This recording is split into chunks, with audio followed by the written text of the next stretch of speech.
Spray will inbound. 1 second on the clock. Sampson.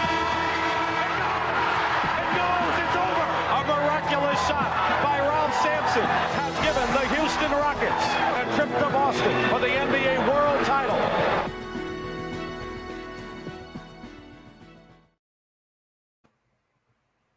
Muy buenas tardes, primer tiempo de debate de la temporada y estamos de estreno.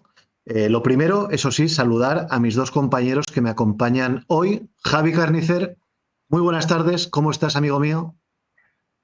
Muy buenas tardes post-verano. Pues bien, aquí estamos ya, alegre de que el calor parece que nos ha remitido por fin y nos deja sobrevivir, porque vaya veranito, bueno, como todos, pero me dan por el salvo todos, o sea que este también. Por lo menos nos permite respirar, ¿no? Que durante algunos días, por lo menos aquí en Valencia, ha estado complicado el tema. Ignacio García, un coñazo. Muy buenas tardes, ¿cómo estás? Hola, muy buenas tardes a todos, muy buenas tardes Pau, Javi. Pues yo he tenido bastante suerte con el verano y el calor, porque la ola esa fuerte de 2 semanas me pilló en el norte de España, que bueno, era una máxima de 32, que se llevaba muy bien comparado con los 40 y pico que tendríais en Madrid y en el este. Así que en ese sentido muy bien, aunque ahora ya de vuelta al trabajo y nada, y con el Eurobasket para matar un poco el mono hasta que empiece la NBA. Y en este agosto en el que hemos estado un poco desconectados, que hemos metido 4 especiales enlatados, ¿qué habéis hecho este mes? Ignacio, tú has comentado que estabas por el norte, algo más, tal, no sé, algo que contar. Nada, he estado 3 semanas de vacaciones, eso, 2 semanas en el norte con mi chica, con la autocaravana, que muy bien, además muy fresquito, ya digo, y luego una semana en Granada con mis amigos. Este verano ha sido más tranquilo y nacional, por así decirlo, que otros. Y el trotamundos por excelencia del podcast, Javi Carnicer, te habrás quedado en casa, Pues, espero, ¿eh? Pues he tratado poco mundo este verano, porque había que hacer cosas en Madrid, gestiones varias, entonces he estado 8 días en Asturias con mis padres, es todo lo que he hecho en todo el mes. Y no fueron los de los calores, fueron otros. Así que poca cosa, pero bueno, en octubre vendrán noticias. De momento hasta entonces, aquí seguimos. Muy bien, pues hay que anunciar y recordar a toda la audiencia que desde esta semana este trozo, esta parte del programa, lo que es el debate, lo podréis encontrar todos en YouTube. Simplemente poniendo Buzzer Beater Podcast lo encontraréis. Hay otros Buzzer Beater Podcast, pero la idea está en que según vayamos subiendo suscriptores y poniendo vídeos, estar lo mejor posicionados posibles. Y bueno, si os suscribís, por supuesto, mejor que mejor, y así os llegarán las alertas cada martes que subamos el episodio. Así que a partir de esta semana ya podréis ponernos jeto y meteros también visualmente con nosotros. Vamos a ver qué tal se nos da esto de YouTube, ¿no? Una plataforma nueva. Yo le auguro un buen futuro a esta página de YouTube. Yo creo que va a tener tirón al final, chicos. Sí, puede ser que alguien la vea de vez en cuando. Yo creo que es una oportunidad interesante para que digan, no solo no tienen ni puta idea de baloncesto, además son feos. O sea, es una combinación letal de necesidad. Parece que lo hayamos hecho adrede. Sí, es una... Bueno, chicos, por cierto, yo estuve en Sevilla en agosto. Joder, Y a mí la gente... No, espera, que la gente me aterrorizó con las funestras previsiones climatológicas y al final tuve mejor temperatura en Sevilla que lo que hizo en Valencia esos días. O sea que también tuve suerte por ahí, me gustó mucho la ciudad. La verdad es que me siento un trianero más y eso que estuve 2 días solamente, pero el duende ha impregnado mi cuerpo y igual me marco un Sergio Ramos próximamente. Chicos, ¿qué os parece? ¿Y te metes en el mundo de la música, dices? Efectivamente, claro, por supuesto. En el fútbol no, ya te digo ya. O en el de los caballos. O en el de los caballos también. Santo cielo. Madre de Dios, que Dios nos pide confesados. Vamos a ver si podemos unirnos todos los españoles, intentar o evitar que Sergio Ramos no saque el disco con el cual nos ha amenazado. Amenazado. Sí. Bueno, chicos, a nivel NBA y por ir metiéndonos en faena y calentando motores, poquitas cosas, ¿no? Este mes de agosto, un mes tradicionalmente de temporada hiper baja, Pero bueno, alguna cosita interesante, ¿no, Ignacio? Hemos podido encontrar en estos 31 días del octavo mes del año. Pues sí, como agosto ha sido tan parado a nivel NBA, yo creo que la gran noticia es la retirada de John Wall. Es verdad que ya llevaba varios años sin jugar, pero lo ha hecho público oficialmente hace unas 2 semanas.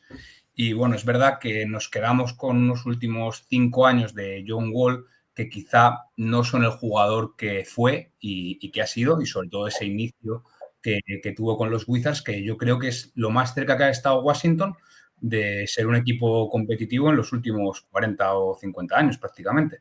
De hecho, el otro día lo mencionaba Sergio, creo que habían ganado 2 o 3 series de playoff en muchísimo tiempo, y han sido 2 de ellas con John Wall.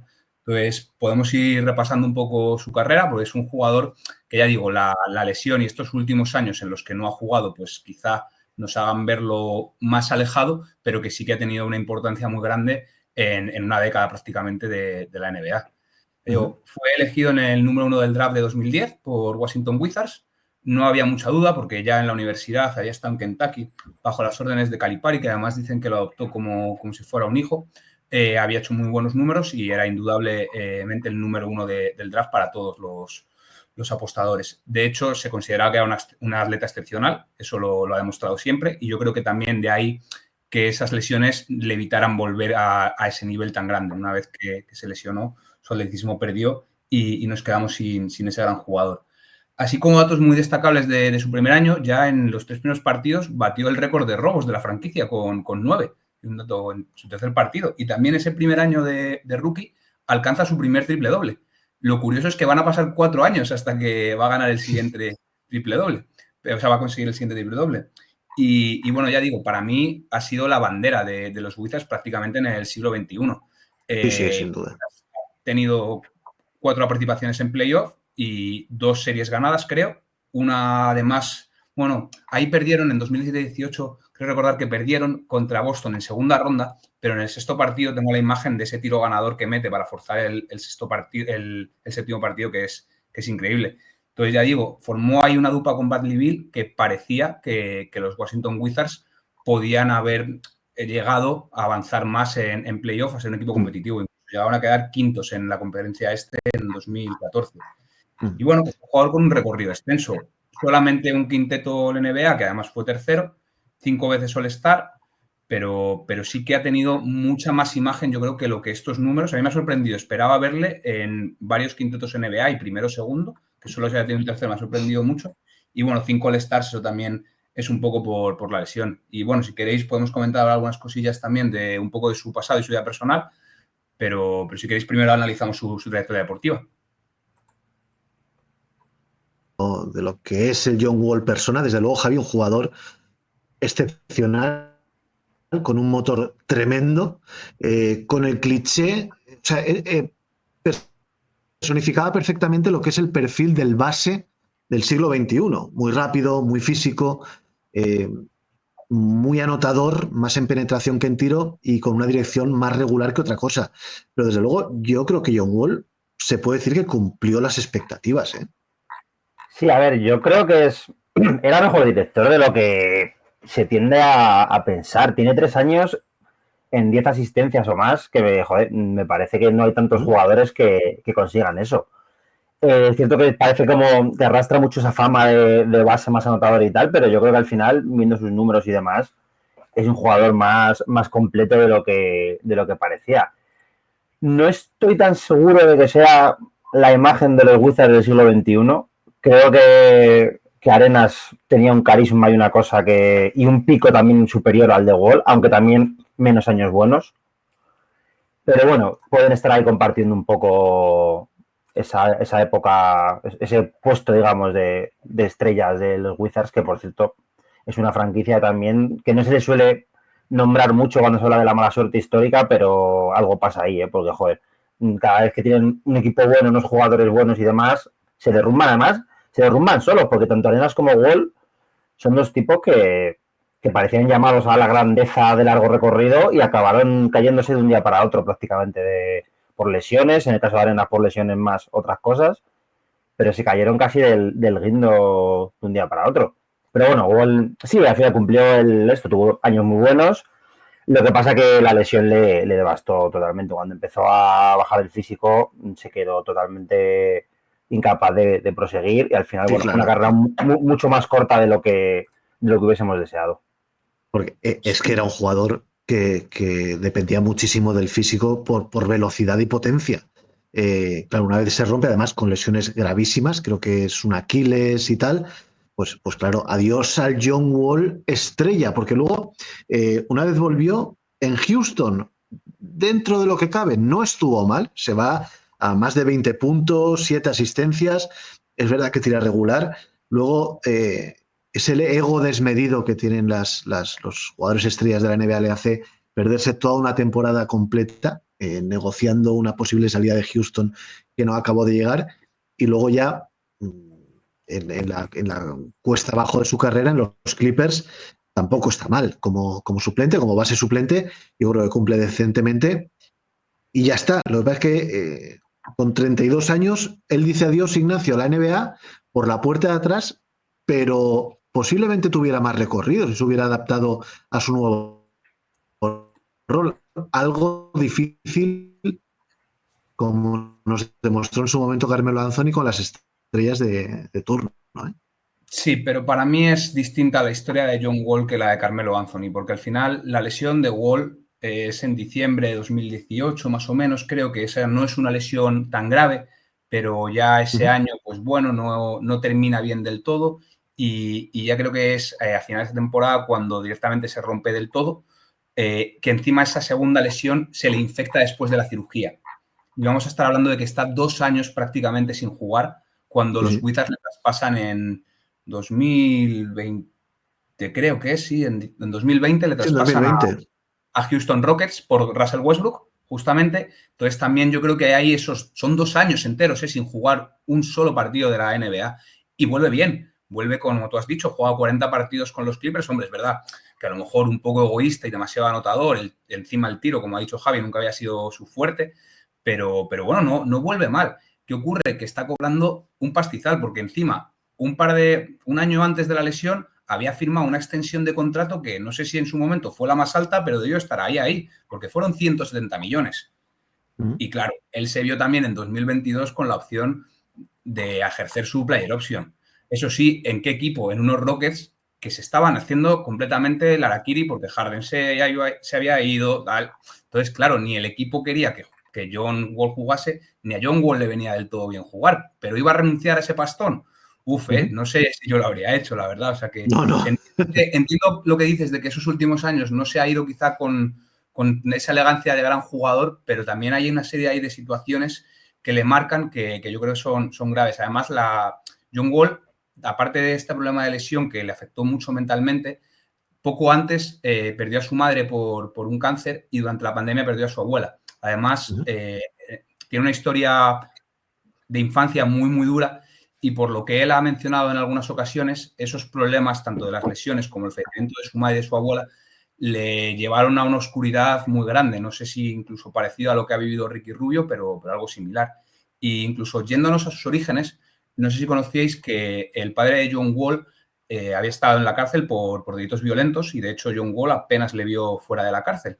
De hecho, el padre sale porque le detectan también una enfermedad terminal muy grave y entonces sale para pasar los últimos años, los últimos meses prácticamente con su familia y falleció cuando John Wall tenía 8 años. Sin embargo, para Wall siempre ha sido un espejo en el que mirarse y hay alguna frase que tiene en el sentido de que otros tienen que cometer errores para que nosotros no los cometamos y que él había jugado y vivido el baloncesto un poco por honrar a su padre, que su padre siempre le transmitió que no había que hablar de dónde venía él, sobre todo el padre, y que no debía seguir ese ejemplo que había tenido él de robos y de condenas, sino que debía centrarse en estudiar y ir a la universidad. Esto, cuando John Wall es muy joven, al principio no lo debió canalizar bien porque tuvo también algunos problemillas con la ley, pero entre la influencia de su madre, ese recuerdo de su padre y el don que tenía para el baloncesto, pues sí que terminó estudiando y teniendo una carrera NBA brutal. Y por eso lo uno, eso del inicio de su infancia, con también estos últimos años en los que yo creo que seguramente tanto los fallecimientos de su madre y su abuela como la grave lesión de 2 años sin pisar una pista le hayan afectado también en esa salud mental. Entonces ahí Sí. rompería una bandera en su favor, una lanza en su favor, Sí, sí. en comparación con otro jugador que no se adaptó como Carmelo Anthony, yo creo. Uh-huh. Sí, bueno, luego está la intrahistoria de cada jugador, lo que es la vida personal y la personalidad de cada uno de ellos, que hace que las carreras deriven en uno u otro sentido, indudablemente. Gran información, Ignacio. Yo no conocía todo lo que has ido comentando, pero al final todo marca la carrera de un jugador. Javi, ese tándem John Wall, Bradley Beal, que fue la imagen de los Wizards durante tantísimos años, pues Bradley Beal era muy bueno. Pero el equipo era el equipo de Wall, ¿no? Sí, hombre, la gran estrella era Wall, claramente. Bill era el ejecutor, pero el cerebro y el motor del equipo era Wall. Y luego Bill tuvo con las lesiones 1 o 2 años que parecía que sí que tomaba el control él y demás, pero nunca se produjo un reencuentro ya que les permitiese ver cómo sobrellevaban esa progresión de Bill y demás. Y luego encima ya sabemos todo lo que pasó luego con Bill. Así que se quedó la cosa un poco a medias. Tuvieron años buenos con Otto Porter, con Gortat de pivot, si no recuerdo mal. Sí. Esos años parecía que podían llegar a algo más de lo que realmente llegaron. A mí lo que creo que le mata es el año ese que se queda en blanco después del traspaso a Houston. Es que quedarte un año totalmente en blanco, cuando lleves de no jugar, que parece que has tenido un año no de salud, pero sí de te vas reencontrando y demás, y pierdes ese año de ritmo, y yo creo que ahí se le fastidió todo, y es una pena, y nunca lo entendí, no entiendo por qué. Yo puedo entender que intentes forzar un poco el traspaso porque no quieres jugar en los Rockets que estaban ya de retirada, pero hombre, pegarte un año entero en blanco, a lo mejor simplemente no tenía ya ganas y bueno, pues sacó... Sí, porque tampoco se entiende mucho, Javi, que después de su año en Clippers y con 32 años dijera hasta luego, porque su nivel era bueno. Y yo creo que al final es lo que tú dices, es más un tema de ganas que otra cosa. El otro día ponía Dani Palomo, hablábamos él y yo por Twitter, y puso una encuesta un tanto tramposa, ¿no? Diciendo que John Wall no fue mucho menos que Derrick Rose. Jugadores marcados por un patrón similar. El pico de Rose, evidentemente, más alto. De hecho, tiene un MVP que no tiene John Wall. Pero, chicos, a mí, y por gusto personal únicamente, a mí me gustaba más John Wall en su prime que Derrick Rose. ¿Eh? Mira que es atrevido a decir algo así, Ignacio. Me hace mucha gracia que comentes a Derrick Rose porque yo justo cuando estaba mirando la historia de John Wall es el jugador que me ha venido a la mente. Es verdad que quizá Derrick Rose, pues los años que tuvo a ese gran nivel fue un nivel todavía más alto que el de John Wall. Ese año que es brutal, lo es que también era muy, muy joven. Luego también es verdad que Derrick Rose sí ha podido reciclar su carrera, no como John Wall. Entonces tiene muchas diferencias, pero creo que sí que se asemeja mucho en que eran dos jugadores muy físicos y que cuando tuvieron la lesión también ya no se recuperaron. Te quería analizar, Pau, porque en verdad cuando se va a los Clippers y vuelve a los Rockets ya le cortan. Es en el año de los Rockets que se pasa sin jugar, cuando luego le cortan los Rockets, se va a los Clippers, juega unos 30 partidos o así y entra en un traspaso a 3 bandas con Kennard, creo que se va a Memphis, y Eric Gordon se va a Clippers, Danny Green llega a Houston y le vuelven a cortar por segunda vez los Rockets en menos de 6 meses. Cierto. Pero sí que hizo como un año parado, o sea, estuvo los 40 partidos de Rockets, el año parado entero en Rockets y luego esos 34 partidos en los Clippers. 34 partidos con Clippers. O sea, es muy extraño. Y luego ahora otros 2 años sin jugar. Ha tenido ahí como ausencias muy, muy grandes en el juego. Sí. Pero vamos, la comparación con Derrick Rose está muy bien. Como jugador, ¿con cuál me quedaría yo? No sabría decirte. A mí Derrick Rose me impresionó mucho en su momento aquel año. Porque eres un chiquillo, Javi. A ti...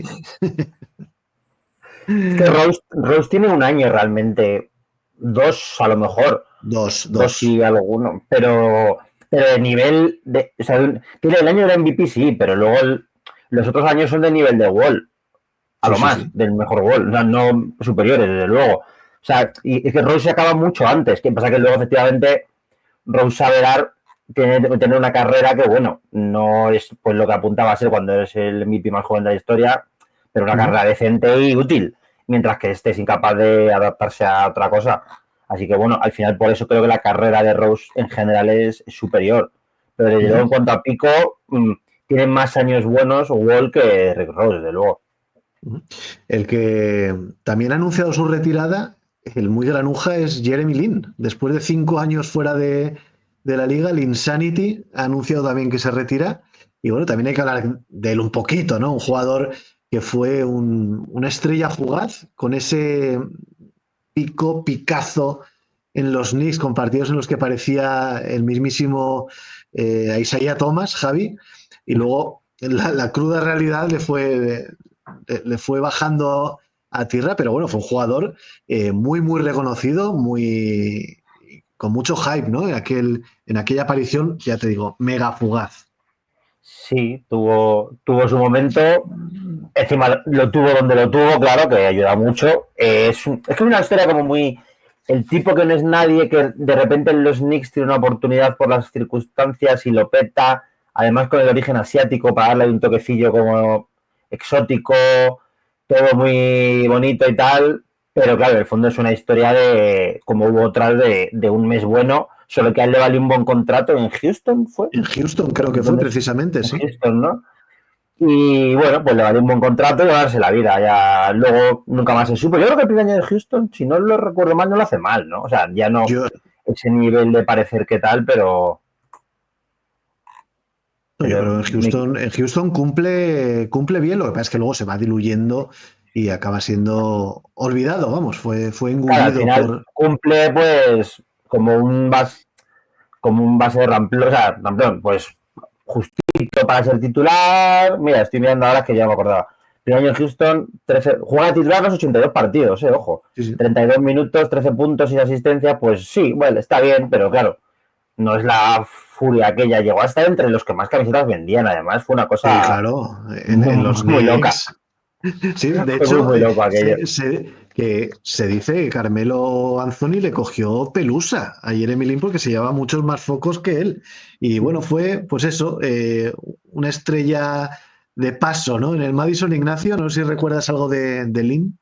Sí, yo no seguía la NBA tanto como ahora, pero sí recuerdo 2 meses ahí, que fue después del All-Star, ¿no? Más o menos sería, que fue brutal. O sea, todo el rato, de más de 30 puntos por partido, unas actuaciones tremendas. Y luego, pues con ese origen asiático que también vende mucho en el mercado, también yo creo que la NBA estaba muy necesitada de una estrella así, porque hacía ya mucho de Yao Ming, tal.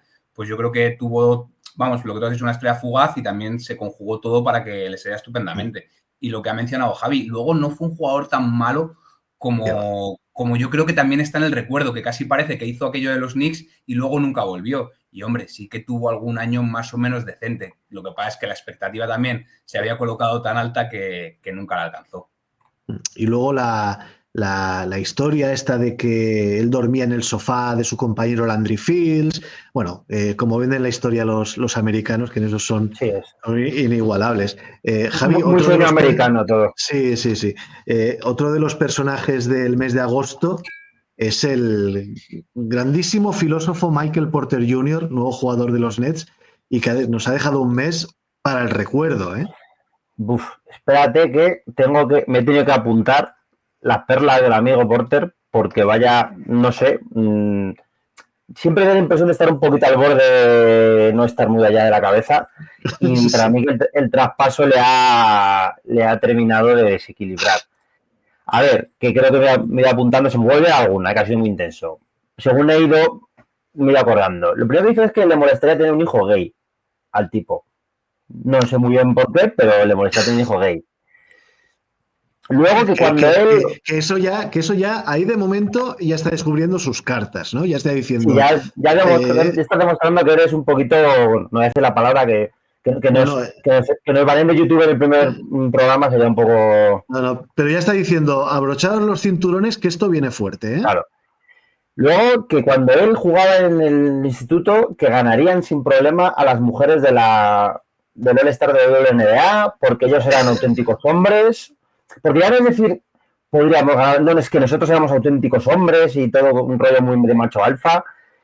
Y todo esto metido con una cosa de que sí, que las mujeres quieren ganar más y él lo entiende, pero que también un jugador de ping-pong muy famoso es muy bueno y no gana más porque no vende. Y, hombre, con el boom que está pegando la WNBA, ahora quizás era el momento de soltar esta fila de patochadas.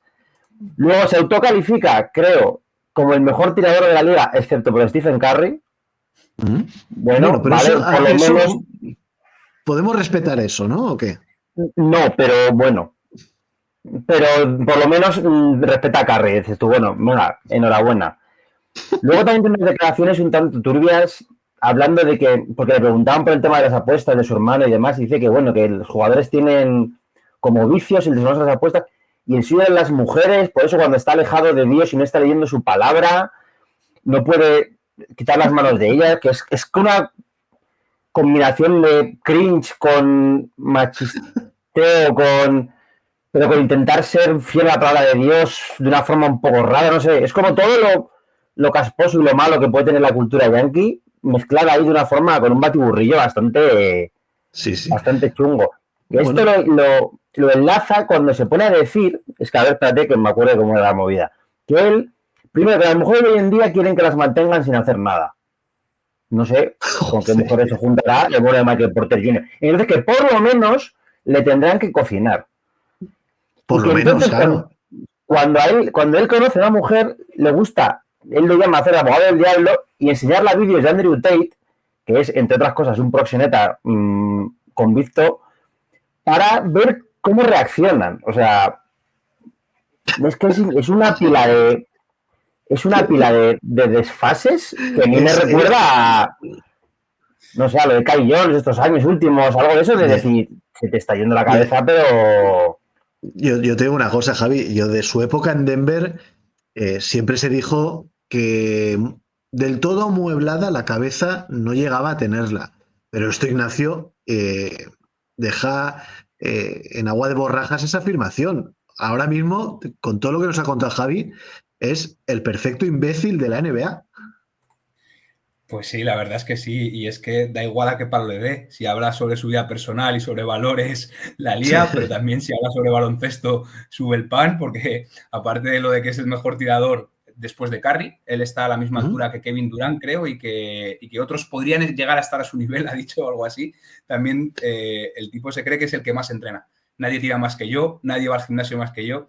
Ojo, eso es también tener un... Bueno, dice que quizá LeBron sí se cuide tanto como él, sí, pero que también es el que más se esfuerza y el que más trabaja. Entonces, yo creo que a Michael Porter Jr. los Nets le deberían alejar una buena temporada de los micrófonos y centrarle en que juega el baloncesto, porque si no, el valor del jugador seguramente vaya para abajo. Esperemos que en la pista mantenga un nivel alto, porque ya ha tenido en Denver rachas bastante flojas, sobre todo para el salario que tiene. Sí, porque físicamente también es un jugador que nota mucho cuando no está al 100%. También le comentó Jokic en unas declaraciones, parece que le dijo, en cuanto me enteré que se iba a Brooklyn, le aconsejé que utilizara condones, que yo también me quedé así, y yo decía, ¿qué pasa? ¿Que en Denver no hace falta utilizar protección y en Brooklyn sí? ¿O es que en Brooklyn hay muchas más mujeres u hombres dispuestos a mantener relaciones con Michael Porter y en Denver no? A lo mejor con la altura pues cambia un poco eso, no sé.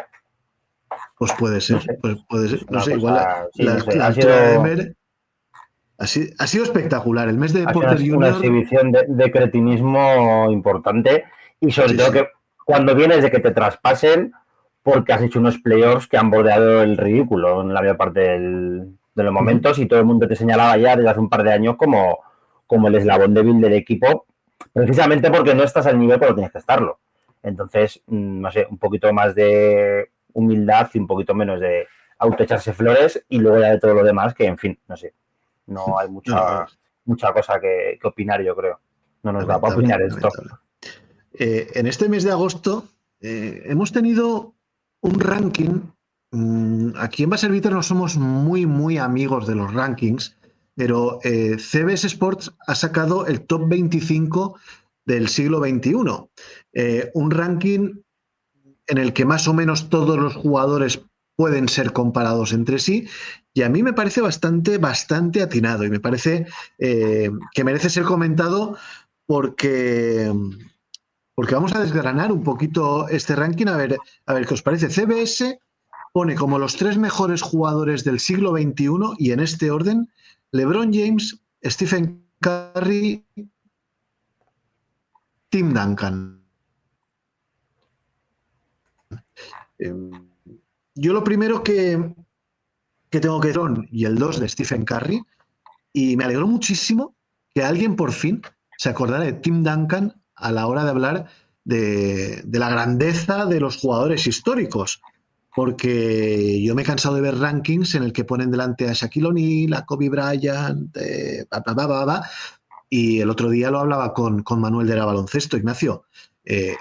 La primera década de los 2000 es de Tim Duncan, indiscutiblemente. Luego LeBron y Stephen Curry han hecho lo que han hecho, pero el reconocimiento a Duncan a mí me parece justo y necesario, vamos. Sí, yo creo que es que no soy nada amigo de los rankings, también te digo, porque tampoco si pones a Shaquille O'Neal tercero y a Tim Duncan cuarto, pues bueno, es a lo mejor una cuestión un poco más subjetiva. A mí Duncan me parece que sí que ha tenido una trayectoria mucho más completa encima en un mismo equipo, haciendo varios equipos ganadores, desde también cuando era él muy joven, cuando ha sido veterano, pero Shaquille O'Neal pues también ha tenido momentos ya incluso en los Orlando Magic, luego en los Lakers o luego en Miami, que también ha sido un jugador demoledor en esa primera década del siglo XXI, entonces, pero sí me gusta porque es verdad que quizá no tenga tanta proyección y se vendan tantas luces con él como con Kobe Bryant o con Shaquille O'Neal, que está siempre en los platos de televisión, en todo, es una persona más discreta, un jugador más discreto, y está bien que algunas veces se le reconozca también un nivel, si no superior, sí que igual al de Shaquille y de Kobe. Javi, LeBron y Stephen Curry, primero y segundo, indiscutible, ¿no? Creo que LeBron primero es indiscutible. Creo que Duncan le puede tirar a Curry a los ojos en el puesto 2 perfectamente. O sea, Duncan, la gente ha tendido a, pues lo que tú dices, era menos mediático, menos espectacular, supo dejar un poco el mando a Tony Parker cuando hizo falta, bueno, siempre hizo lo que tenía que hacer. Pero bueno, su trayectoria y su... Claro, es que Duncan era un tremendo jugador en los dos lados de la cancha, que esto se tiende a olvidar. Entonces, claro, eso ganó 5 anillos, encima a lo largo de un montón de tiempo, no ha cerrado a... que sigue mucho con Parker y con Ginobili y tal, por supuesto, pero durante mucho tiempo. No sé, yo creo que le pueden mirar a los ojos en el número 2 perfectamente. Es curioso, porque lo que dices es que no se le suele poner muy alto en los rankings, pero luego cuando sale el quinteto ideal de la historia de la NBA, casi siempre es el ala pivot. Poca gente te dice un ala pivot que no sea él. Es que a nivel ala pivot yo creo que no hay discusión alguna. Lo que pasa es que a nivel jugadores en general, aquí la gente ya se está yendo por jugadores mucho más espectaculares, llamativos, mediáticos y tal y cual. Pero bueno, es verdad, Duncan y Curry, Ali, y en la cuarta posición CBS pone a Nikola Jokic por delante de Shaquille O'Neal y Kobe Bryant, que también es curioso porque el que esté Shaquille por delante de Kobe y desde el fallecimiento, sobre todo de Bryant, es extraño de ver, ¿eh? La gente se ha tirado mucho más en lo que es el legado y el recuerdo a Kobe Bryant que en la cruda realidad, y es que Shaquille O'Neal fue instrumental en los 3 primeros anillos de Bryant, que no dejaba de ser la segunda espada de los Lakers, ¿no, chicos? Sí, además, sí, completamente de acuerdo contigo. Para mí, Shaq es un jugador más determinante en el juego que Kobe, con todas las virtudes que tiene Kobe, que ha sido espectacular. Y me llama la atención lo de Jokic, porque yo no digo que Jokic no pueda llegar a tener una trayectoria mayor que la de Shaq o que la de Kobe, pero creo que ahora mismo no la tiene. Es verdad que a lo mejor a nivel numérico de algunas temporadas estamos viendo cosas increíbles, pero para mí tiene un anillo y unas finales de la NBA solamente, y sí está dejando actuaciones espectaculares, pero creo que aquí es donde me sorprende ver a Nikola Jokic cuarto del ranking por encima de Shaq, sí, la verdad. Pero Ignacio, 3 MVPs y en 2 años más segundo en la carrera por el MVP, y eso también cuenta muchísimo, aparte de lo asquerosamente superior en la cancha que se demuestra Nikola Jokic noche sí, noche también, y durante tantos años, ¿no, Javi? Que a lo mejor ahí está el quid de la cuestión, que son ya muchos años con un nivel superlativo de Jokic. Sí, al final es que es lo de siempre, es muy difícil comparar épocas y comparar jugadores. Y claro, al final Jokic y Shaq se parecen en que eran muy grandes los dos y y jugaban de pivot, porque al final, por lo demás, son dos jugadores que no tienen nada que ver. Yo es que el Shaq de su mejor época es algo que yo creo que nunca he visto pero ningún otro es, casi ni Jordan, ni LeBron, ni nadie. O sea, ese tipo que salía y decía, hoy como mi cumpleaños le he metido a los Clippers 60 y le metía 62, era una exhibición. Pasa que, bueno, la carrera de Shaq también cayó un poquito antes de lo que debería porque, pues bueno, todos sabemos que no le gustaba demasiado cuidarse y mirar a la báscula a los ojos. Entonces, pero sí, yo creo que también es cierto que el nivel de Jokic estos años es increíble, pero el tema de los éxitos colectivos yo creo que le puede o le debería penalizar un pelín más. También es cierto que, bueno, son del siglo XXI y Shaq tiene bastantes años fuera del siglo XXI. Sí, claro, claro. Y por él llegan a Orlando en el 93, creo recordar. 92, ¿no? Claro, entonces, sí, porque es el año que va del Dream Team, que va la Exacto. movida de que va Landner en vez de Shaq y tal. Entonces, claro, es casi media carrera fuera del siglo XXI. Entonces, entiendo que eso también hay que tenerlo en cuenta. Aunque él gana todo lo que gana, todos sus anillos y demás, ya en el siglo XXI. Bueno, miento. El primero creo que es en el 2000 y el 2000 es el siglo XX todavía. Pero todo lo demás lo gana en el siglo XXI. No sé, al final es que es eso, los rankings son lo que son y bueno, pues se decide así. Pero este sí, está raro que se ponga por encima de Kobe, sí. Sí, este está bien tirado, este ranking, ¿eh? Porque ahora mira, Ignacio, posición número 7, Antetokounmpo, posición número 8, Kevin Durant. Bueno, tampoco se puede discutir. Es verdad que Durant tiene más anillos, Anteto tiene más MVPs, son dos jugadores que con el paso del tiempo y en su peso en la historia van a estar también muy similares a la hora de hacer rankings, listas o lo que sea. Yo creo que el peso tanto de Durant como de Anteto no se va a diferenciar mucho el uno del otro, ¿no? No, seguramente no, aunque quizá el mayor prime de Durant ha sido un poco más espectacular que el de Anteto. Sobre todo también por el estilo de juego, ¿no? O sea, Durant es que es una delicia verle en una pista. Es un tío tan grande que se mueva como una bailarina, que mete esos tiros, que de tal. Anteto también es espectacular porque es pura potencia, pura dominación. Pero bueno, yo fíjate aquí, me volvería a quedar por delante con Durant que con Anteto. También me gustaría ver el final de Anteto. Yo creo que Anteto todavía puede envejecer como un buen vino, ¿eh? Y a lo mejor tenemos una versión ya no tan dominadora como cuando ganó los MVPs y ganó el anillo, pero sí a lo mejor, no sé si como segunda espada o con un roster muy, muy conjugado en el que puede llegar a finales o hacer tal, porque Anteto, que tiene 30 años, no creo que tenga muchos más, ¿no? Sí, está rondando la treintena. Lo que pasa es que yo soy de los que piensa que la recta final de la carrera de Giannis va a ser dramática, ¿eh? Mucho debería mejorar técnicamente y en cuanto a conocimiento global del juego para que pudiésemos ver una muy buena versión del griego sin esta exuberancia física. No sé qué pensáis vosotros, Javi. Es que yo no sé, el caso de Giannis, yo no sé cuánto va a tardar en caer esa exuberancia física, ¿eh? Creo que tenemos exuberancia física para un tiempito todavía, porque el tipo físicamente es una cosa que cuesta ver algo que se le parezca, entonces yo creo que aún nos queda exuberancia física. Sí que es cierto que cuando se le acabe eso quizás sí le cueste más, porque es un jugador que nunca va a poder recurrir al tiro, entonces bueno, cuando se le cierren y ya no pueda arrollar como arrolla va a ser más difícil, pero yo creo que vamos a tardar unos cuantos años, de momento sigue estando entre los 3, 4 mejores jugadores de la liga, yo creo sin ningún problema, vamos. Sin duda. A mí lo que me pasa con estos es que Durant, siendo todo lo bueno que ha sido y demás, no deja de tener los anillos ganados un poco en modo fácil, por decirlo así, y poquitos éxitos fuera de esos dos anillos. Sí. Entonces, sí que es cierto que a nivel colectivo le falta un poquito de logros y ya va a ser complicado que los tenga como jugador. Este año en Rockets puede ser lo último que le quede, porque claro, acumula más fracasos que éxitos en el plano colectivo, más allá de los años de Warriors.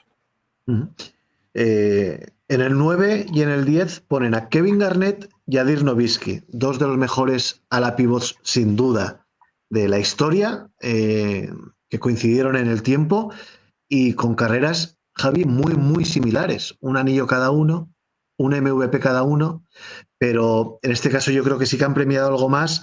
Primero, que Garnett sea norteamericano y segundo, la faceta defensiva de Big Ticket, ¿no? Que en eso es posible que le haya servido para adelantar a Nowitzki en este ranking. Yo, siendo un Nowitzki Lover, no puedo decir que no, si ponen a Garnett por delante. Sí, es razonable que esté por delante porque lo que dices defensivamente era increíble, aunque fuese un tonto del culo, con perdón a los fans de Kevin Garnett. Mientras que Dirk es como... los tontos del culo. Claro, que mientras que Dirk es muy majo y demás. A ver, Dirk tiene el mérito de que gana el anillo que gana y cómo lo gana. Claro, es una historia increíblemente bonita y de éxito, con un equipo muy ramplón para ese nivel y, bueno, con unos playoffs maravillosos, ganándoselo a quien se lo gana, bla, bla, bla, bla. Entonces, claro, pero me siento si coges toda la carrera y te olvidas de sentimentalismos, posiblemente Garnett. O sea que también es lo mismo. Dirk estuvo un montón de años compitiendo por cosas serias. Garnett en Minnesota, quitando el año aquel de que pierden las finales contra Lakers del oeste, que nadie se explica todavía creo cómo pueden perder esas finales, acumula más guantazos que otra cosa. Luego es cierto que en Boston tuvieron mala suerte y lesiones suyas propias de Perkins y demás les privaron posiblemente de algo más, de alguna oportunidad más de enganchar otro chip. Ignacio, conociéndote como creo que te conozco, tú eres más de Nowitzki que de Garnett. Tú eres fino estilista. Sí, me gusta más Nowitzki, además es también por la razón que dice Javi del sentimentalismo, aunque veo bien la posición de Kevin Garnett por delante. Yo creo que al final Garnett se tiene que ir a Boston Celtics a ganar el anillo con Ray Allen, con Paul Pierce, con un equipazo ya con Rayon Rondo. En cambio, Nowitzki se queda toda la vida en Dallas Mavericks y consigue al final ganar el anillo con su franquicia, con tal. Entonces, ahí ese valor sentimental no está en alza en Nowitzki por encima de Garnett, que yo creo que a él le hubiera encantado ganarlo con Minnesota, pero no, al final cogió y dijo, no, yo me voy a Boston, que tengo muchos más fáciles de ganar un anillo, y solo fue uno, pues por lo que ha dicho Javi, porque en verdad por el equipo que tenían pudo haber sido más de uno tranquilamente. Esa alineación de astros que sucedió en los playoffs de 2011, que me permitieron vivir el momento culmen de felicidad a nivel deportivo, ni el Mundial de España, ni nada. Yo no he sido jamás tan feliz y me he alegrado tantísimo de algo, deportivamente hablando, como de aquel título de los Dallas Mavericks. Luego viene aquí un bloque de 3 jugadores que son en el 11 Dwayne Wade, en el 12 Chris Paul y en el 13 Kawhi Leonard. Lo de Dwayne Wade en el 11 lo entiendo, al fin y al cabo son 3 anillos, si no recuerdo mal, pero sí que a mí me ha sorprendido que hayan puesto a Chris Paul, Ignacio, por delante de Kawhi con su anillo, bueno, con sus anillos, con sus 2 finales MVPs, pero claro, la carrera de Leonard está marcada por las ausencias reiteradas por descansos o por lesiones. Y bueno, tampoco se puede decir que le regalen ese puesto a Chris Paul, que es un maestro que lleva toda la vida sentando cátedra en cómo se dirige un equipo, que se va a retirar seguramente sin título, pero oye, ese puesto 12 yo creo que hace justicia también, ¿no? Sí, yo les veo muy equilibrados. Quizá Kawhi tenga un pelín más de mérito en que ha sido 2 veces el mejor de un equipo ganador. O sea, llevó a los San Antonio Spurs siendo prácticamente, no la estrella, pues estaba muy bien acompañado al anillo, y luego también con Toronto sí que era indudablemente la estrella, aunque también muy bien rodeado a otro anillo. Además, yo creo que el año de los Raptors, Kawhi sí que era una cosa que vamos, era dominador, tanto en ataque como en defensa. Ahora bien, Chris Paul es verdad que ha tenido una trayectoria mucho más consolidada, son muchos más años a un nivel mucho más alto, aunque al contrario que Kawhi, en la hora de la verdad nunca ha conseguido estar, ya fuera por lesiones o el partido aquel contra los Warriors de los triples. Siempre le ha faltado eso, que Kawhi sí lo ha tenido, consiguió rematar, pues por ejemplo también la canasta aquella contra los Sixers, que luego ganó el anillo con Toronto. Pero vamos, no sabría decirte. Al final, muchos más partidos jugados seguro que por Chris Paul que por Kawhi. Apostaría que, no sé si el doble, pero vamos, habrá muchos más partidos jugados, aunque haya tenido ausencia sobre todo en playoff. Y Kawhi es que al final estos últimos años han estado muy marcados desde que llegó a Clippers por tanta ausencia. Javi, ¿algo que comentar de este trío Calavera? Porque luego a estos les sigue Steve Nash y James Harden, que bueno, bien, yo creo que están bien posicionados, y sorprendente, en el puesto 16, Luka Doncic. A ver, a mí me parece que, como tú, creo que Chris Paul es sospechoso en ese puesto porque ha sido buenísimo, pero es otro al que le falla mucho en los momentos decisivos. Además, ha tendido a lesionarse en los peores momentos todo el rato y, bueno, a no estar donde debía estar. Yo creo que lo que ha hecho Kawhi en esos anillos que ha ganado es más importante que la regularidad de Chris Paul a lo largo de su carrera. El propio Nash creo que puede estar al nivel de Paul fácilmente, porque también tiene un pico, creo, más alto, aunque es cierto que, bueno, Paul era mejor defensor y demás. No sé, me cuesta decidirme ahí. En el artículo dicen que Chris Paul es top 5 de toda la historia de bases y tendría que pensarlo, y yo no lo tengo tan claro. Bueno, si no es el 5, es el 6 o el 7 o el 8, mucho más abajo ya no va. Ya sí, no no, baja. claro, pero bueno, que habría que verlo. Bueno, Y luego, a mí como bases mejores que Paul, y por desviarnos mínimamente del tema, me sale Magic Johnson, me sale Isaiah Thomas, me sale seguramente John Stockton, Stephen Curry, me sale y luego ya está Nash, está Kidd, Bob Cousy no lo hemos visto jugar, Pete Maravich. ¿Quién, perdona, Ignacio? Oscar Robertson. Yo tampoco. Oscar Robertson también, claro. Robertson, no sé, yo tengo mis dudas de que sea top 5, ¿eh? O sea, bueno, sin más que... Y por la misma razón que los rankings no me gustan, pues eso tampoco me gusta, pero tendría que, posiblemente para mí no lo sea. Y luego sí, Nash, bueno, Nash es que esos años de Phoenix fueron tan bonitos y fue tan espectacular aquello, pasa que, bueno, tampoco llegó a estar realmente cerca de tocar chapa, ¿no? Porque, bueno, el único año aquel de la movida con San Antonio, la pelea y todo eso, que, bueno, fue el que le quitó, digamos, su pico es un tirador ofensivamente uno de los jugadores más decisivos de todos los tiempos posiblemente, si juntas su capacidad de anotar con su tiro y lo que generaba, que era una cosa loquísima. Y Harden, que se nos ha olvidado un poco ahora lo que era, pero vamos, aquellos años de Rockets era el anotador más letal que se ha visto posiblemente. Y mira, como envejece dando 10 asistencias por partido todas las noches. O sea que sí. La carrera de Harden, me vais a permitir que os diga que está infravalorada a nivel opinión popular. Es lo que tú dices, Javi. Se nos ha olvidado dónde puso a los Rockets como estrella máxima, que solamente perdieron el pulso ante los mejores Warriors de la historia, y cómo ha sabido reciclarse, pasando de ser un jugador anotador 100%, aunque con un manejo y una visión extraordinaria, a ser un base pues, de los mejores de la NBA con 30 y pico años, Javi. Sí, es que yo creo que ninguno hubiésemos apostado por una vejez de Harden como la que nos está dando, pero el tipo lo está consiguiendo. Luego es cierto que, bueno, tiene algunos momentos decisivos un poco sospechosos. Siempre. Y cae mal. Y eso, pues, le pasa a Kawhi también. Al final, caer mal, pues te va a penalizar un poco en estas listas. Lo de Luka en el 16, por un lado dices tú, joder, es muy pronto. Por otro lado, es que sus logros ya están ahí, ya son los que son. Ya tiene una final de conferencia, ya tiene un montón de presencias en quintetos. Javi, eso no da para estar el 16 de los 25 años de siglo. Porque es que, por ejemplo, le sigue Dwight Howard. De Howard, por ejemplo, sí. No está Kidd, Howard y Davis, que a mí también me gustaría que alguien me explicara por qué está Howard por delante de Davis. A mí me ha llamado bueno, a mí no. Perdón, Javi. Perdón, Ignacio. No, Ignacio. No, que a mí me ha llamado la inclusión incluso de Dwight Howard tan arriba. Yo creo que sí que puede estar, pero no sé, al final es un jugador que ganó el anillo ya, vamos, de suplente, saliendo a darle por favor. Sí que tuvo años muy buenos en Orlando, pero ya ha sido un jugador muy dominador, que también con todo lo de los concursos de mates, el Superman, muy mediático, pero me sorprende verle tan arriba. Es verdad que fue un pívot dominador, pero no es tampoco, yo creo, ese estilo de jugador que sí que ha sido Anthony Davis, que ofensivamente tenía muchos más recursos, que tal. Entonces sí, me ha llamado la atención su presencia. Incluso echaba en falta algún otro jugador fuera del ranking que me podría llamar más la atención que Howard. Pero bueno, es verdad que también a lo mejor yo al mejor Howard no le pillé, que era ahí, supongo que cuando la final con Los Ángeles, y yo era prácticamente cuando empezaba a ver la NBA.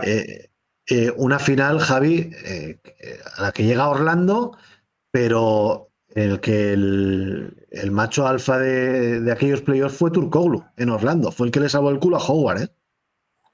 Sí, puede ser, pero a mí no me sorprende ver a Howard. El Howard de Orlando era una cosa bastante seria y tiene un montón de All-Stars, tiene los 3 Defensive Player, aunque bueno, no sé si tan merecido, pero bueno, lo cierto es que los tiene.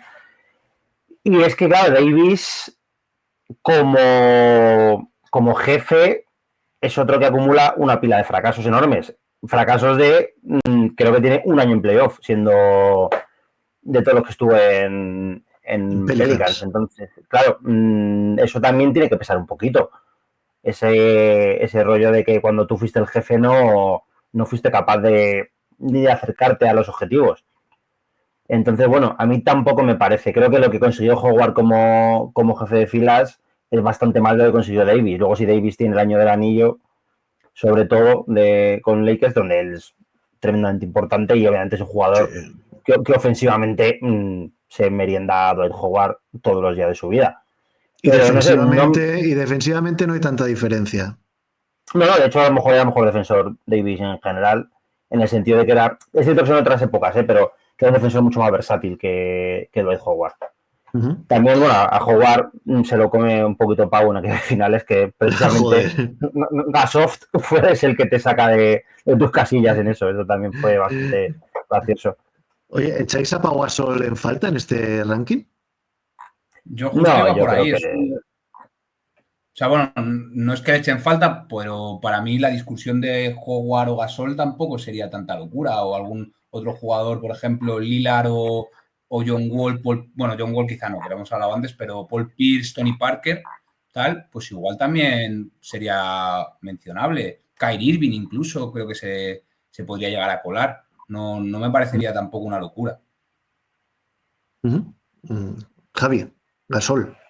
No creo. O sea, al final es un ranking muy de jugadores principales. Y por eso decía que Miro de Davis ahí por abajo no me chirreaba, porque es de los pocos que están metidos en esto que no tienen grandes, o sea, que no ha sido nunca un jugador principal demasiado destacado. El resto son todos jugadores que han sido alfa y omega de su equipo durante la mayor parte de sus carreras. Entonces, Pau, pues es un poco lo mismo que decía de Davis. Como macho alfa no fue capaz de grandes cosas en Memphis. Luego, pues sí, tiene los años de Lakers que son maravillosos. El epílogo de Chicago bastante decente, incluso en San Antonio, pues bueno, da la cara, aunque ya será un Pau bastante menor. Pero no sé, yo creo que es un tipo de ranking que se le queda un poquito grande, precisamente por eso, por no haber sido capaz de hacer más como jefe de filas. Por si los oyentes no conocen todo el ranking, Allen Iverson está en el número 20. Para mí sorprendente que un jugador con el tirón que ha tenido toda la vida Iverson haya caído hasta el número 20. En el 21 Tracy McGrady, en el 22 Lillard, en el 23 Tatum, en el 24 Shai Gilgeous-Alexander y en el 25 Russell Westbrook. Bueno, lo de McGrady me parece una chufa. Pero total, ¿eh? Un tema que era molado un montón y me encantaba. Y el mate aquel a tablero en aquel All-Star sí es una de las jugadas de mi vida que más me ha sacado un guay, no sé qué, pero no está al nivel. O sea, he dicho que no he hecho de menos a Pau. Pau ha sido más que McGrady en la liga, más allá de que McGrady tenga los títulos de máximo anotador y lo que tú quieras. Ni siquiera tiene una carrera especialmente larga como jugador importante. Luego ya fue muy secundario. Shai me parece que tiene una carrera ya superior a la que tiene McGrady. Bueno, no sé, o sea, que sí que molaba mucho verle, pero y metió 13 puntos a los Spurs en 40 segundos, ya lo sabemos todos. Por encima de Lillard, o sea, pues no se me ocurre por qué, sinceramente. Ningún motivo se me ocurre.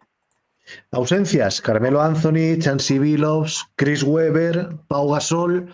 No sé si alguno más habrá, ¿no? Por ahí que no se nos olvide y que no tengamos ahora en mente. Pero bueno, yo quería sacar a colación en este primer programa de la temporada, este top 25, porque me parece bastante ajustado a lo que haya podido ser la realidad.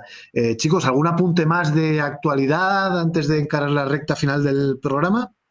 Yo solo comentar que ahí hay unos cuantos que siguen con la oferta del RFA y agentes libres restringidos que no. Giddy, Cam Thomas, Kuminga, y ahí siguen, ¿no? Para adelante y para atrás, eso. Si son los mismos cuatro que a final de julio pensamos que no tardarían en firmar y que ha pasado todo agosto y no firman. No sé cómo va a acabar la cosa. Los últimos rumores dicen que Cam Thomas y Grimes, lo más normal es que jueguen por la qualifying offer la temporada que viene, pero que Kuminga y Giddey pueden solucionar el tema. Yo no lo tengo tan claro, porque el tiempo pasa, Ignacio, estamos en el mes de los training camps y no suena nada con suficiente fuerza como para que veamos próxima una resolución. Yo no sé cómo estarán siendo las negociaciones entre Giddey y Chicago. No sé si es que Giddey está subidísimo a la parra o es que de repente los Bulls se han vuelto unos peseteros cuando nunca lo habían sido. Pues te lo resumo. Es la que más me sorprende, porque estamos sí. hablando de un jugador con unos números a final de año espectaculares y que ha liderado bastante bien al equipo. Entonces, y muy joven. Es verdad que ya le han visto muchas carencias en Oklahoma, que todos sabemos que ese tiro, que esa defensa, que tal, pero yo creo que un dinero se ha ganado. No sé si es que a lo mejor está pidiendo demasiado, pero me sorprende. Además, creo que hay mucha diferencia entre Giddey y los otros 3 jugadores de los que hablamos. Sí, Giddey está pidiendo 30 al año, los Bulls le ofrecen 20 y llevan así enrocados semanas y semanas. No sé, tendremos que esperar alguna semanita más, ¿no, Javi? A ver qué es lo que pasa con estos. Sí, pero o sea, el tema de Grimes, por ejemplo, yo creo que Grimes sí se puede plantear jugar por la QO si no pilla nada que le guste. Pero de Giddey es una movida, porque claro, parece muy enrocado. Yo entiendo que con las perspectivas de subida del tope salarial y demás, él quiere al menos asegurarse 30. Claro, por 20, si esto sube lo que se supone que tiene que subir, resulta que 20 es la mid-level en 2 años. O sea, sí, claro, no. Entonces entiendo que no esté por la labor. Lo único, bueno, los Bulls sí que han sido peseterillos. Siempre Reinsdorf nunca ha sido famoso por querer gastar más de lo imprescindible. Ha sido bastante sí, pero se rata. supone que si tienes tu pieza principal para la reconstrucción, si no la principal, la segunda principal, joder, ahí no puedes racanear y que se te vaya el verano que viene, ¿no? Claro, pero es que están jugando con el tema de que no hay dinero ahora y que no se van a separar el dinero el año que viene y de forzarle, de decir, tú sabrás que, porque claro, jugar por la QO ya es una movida, porque ya a lo mejor no juegas tanto porque el equipo ya asume que te va a perder, con lo cual no le interesa mostrarte mucho, ellos están, se supone que ya sí reconstruyendo. Claro, juegan con ese tipo de presión, de decir, ahora son 80, 100 millones, el año que viene claro. te puedo hacer un error, entonces, a ver qué pasa. Te lesionas o lo que sea y adiós muy buenas. El último rumor, por cierto, antes de encarar el final, es el interés de San Antonio Spurs por Trey Murphy. Se comenta que los Spurs están ofreciendo a Devin Vassell y varios picks interesantes para Pelicans. Y bueno, yo todavía no he podido analizar muy bien este rumor, pero joder, sería un salto de calidad tremendo, Ignacio, si Trey Murphy acaba en San Antonio a cambio de Vassell, ¿eh? Hombre, les vendría como anillo al dedo con esa capacidad de tiro que ha demostrado Murphy en los Pelicans. Y es que San Antonio tiene mucho jugador joven que sí, que es bueno, pero que tampoco parece que esté al siguiente nivel, como un ejemplo clarísimo es Vassell, Sohan, otros. Entonces, y ni siquiera es de los más jóvenes, que no es Cassell, que acaba de ganar el rookie. Yo creo que para San Antonio es un traspaso muy bueno. La duda es Pelicans, que no se sabe muy bien, ¿no?, qué año va a hacer, ¿no? Sigue Sion de momento. No sé, ahí es donde tengo más dudas, pero vamos, Pelicans igual también podría montar su reconstrucción alrededor de Trey Murphy. No tiene muchos jugadores mucho mejores que él tampoco, y en ese rango de edad. Tampoco sé si Murphy es el jugador sobre el que reconstruir una franquicia desde cero, ¿eh? Yo, siendo un grandísimo jugador, que a mí me gusta muchísimo, no sé si tiene alma de jugador franquicia. Entonces, igual ellos dicen, bueno, nos quitamos salario, nos quitamos jugadores, empezamos desde rondas del draft y a ver qué pasa. Desde luego, Javi, yo no lo veo cercano el que se concrete este traspaso. Ahora se concretará dentro de 40 minutos, pero joder, San Antonio, si junta a Fox, si junta a Murphy, si junta a Wembanyama, hostia, vaya Big Three, ¿eh? Sí, a mí me parece un complemento perfecto. Como dices, yo también, bueno, sabido es que le adoro, pero creo que no es el tipo de jugador sobre el que puedas reconstruir el equipo, aunque tuvo un mesecito el año pasado muy salvaje, pero bueno, no creo que sea sostenible a largo plazo. Es más el complemento de super lujo.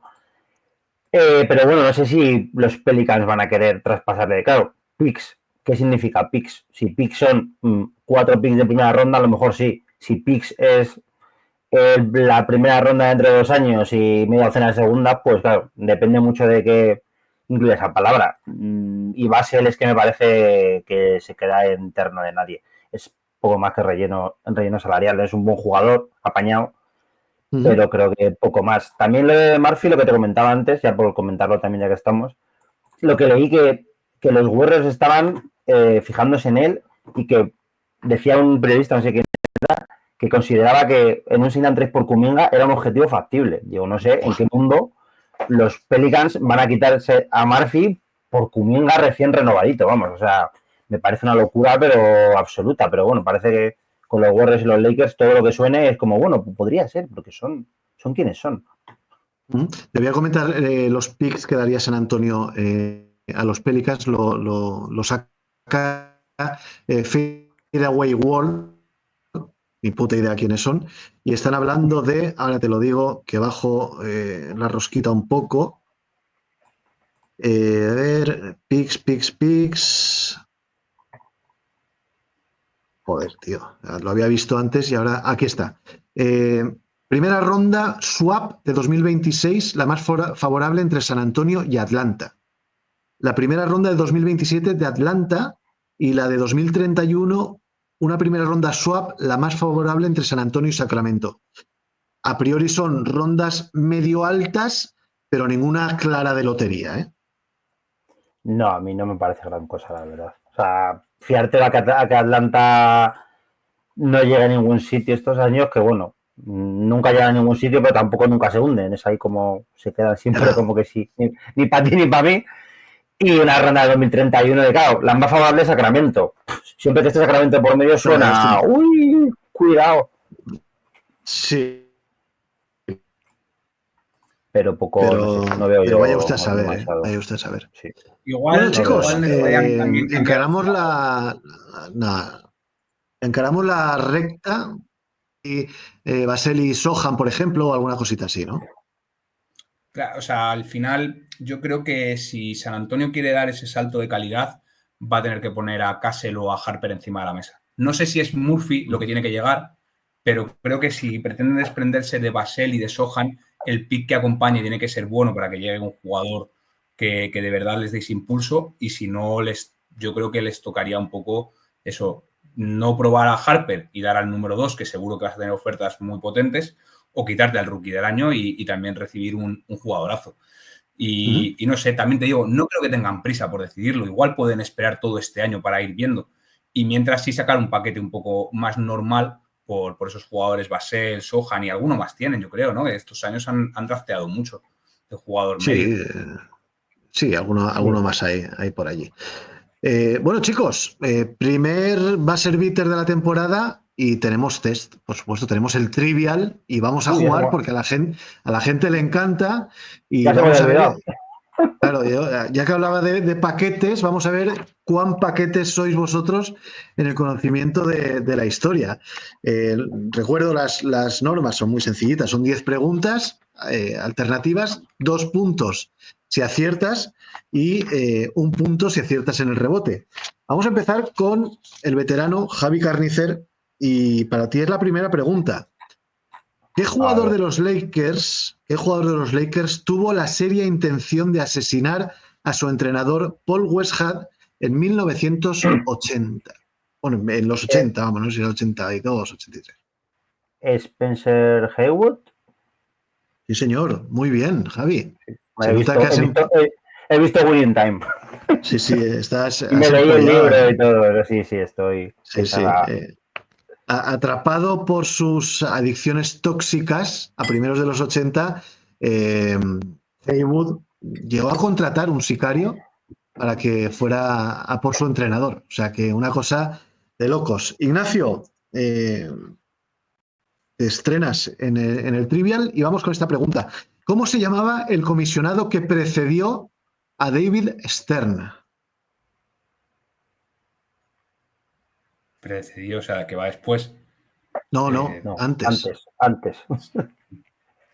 Es que me pongo muy nervioso en estos juegos, ¿eh? Y encima de historia de la NBA. La verdad, no tengo ni idea, Pau. Porque el otro comisionado que me sé es Adam Silver y obviamente ya me habéis dicho que no es. Da nombre al título de campeón de la NBA actual. Vaya pista. Bueno, te voy a poner un 0, Javi. Stanley Kubrick, muy bien. Tengo rebote, ¿no? Larry O'Brien. Sí, señor. Un puntito para Javi. Larry O'Brien. Stanley Jack Kirby. Tercera pregunta. Esta es para Javi Garnicer. ¿Quién es el máximo taponador en la historia de la NBA? Hakim Olajuwon. Muy bien. 2 puntos para Javi. Un total de 4.297 tapones para The Dream. Y la cuarta pregunta es para Ignacio. ¿Quién es el máximo taponador en activo de la NBA? En activo.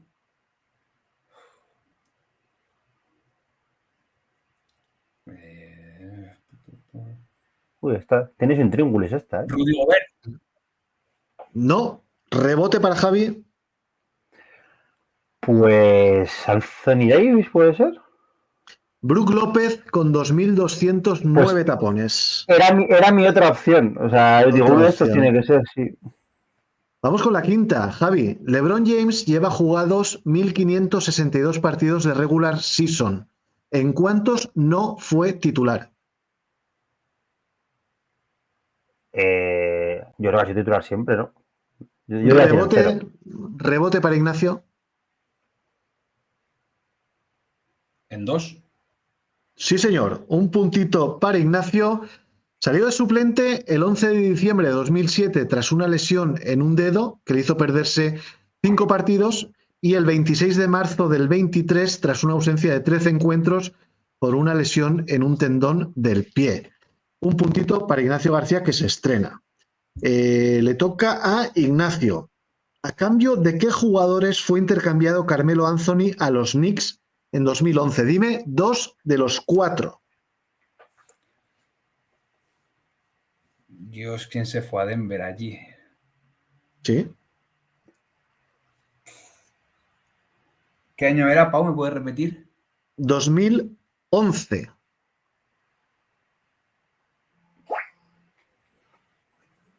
Ignacio Paso. suda como si no hubiera un mañana.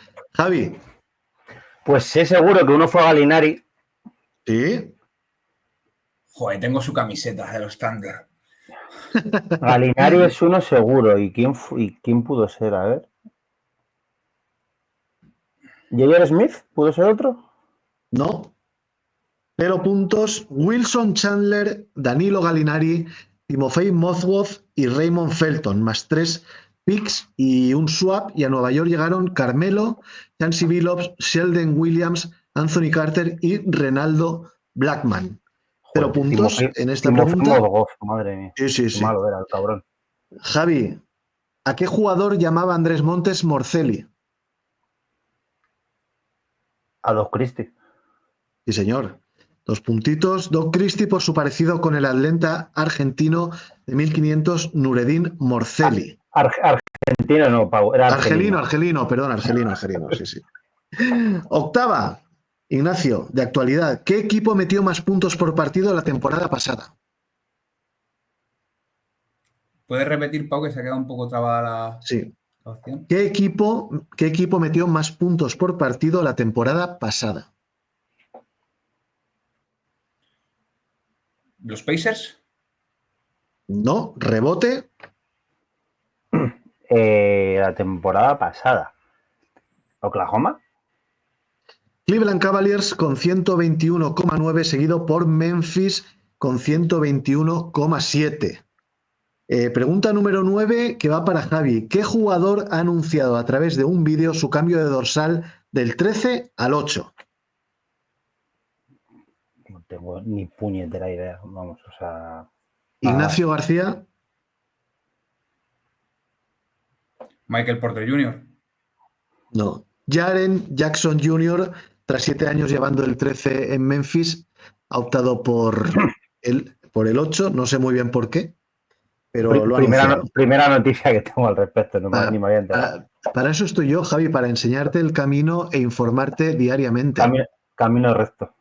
Y vamos con la última. Ignacio, ¿quién era el entrenador de los Timberwolves la temporada 2003-2004, año en el que consiguieron el récord histórico de la franquicia con 58 victorias?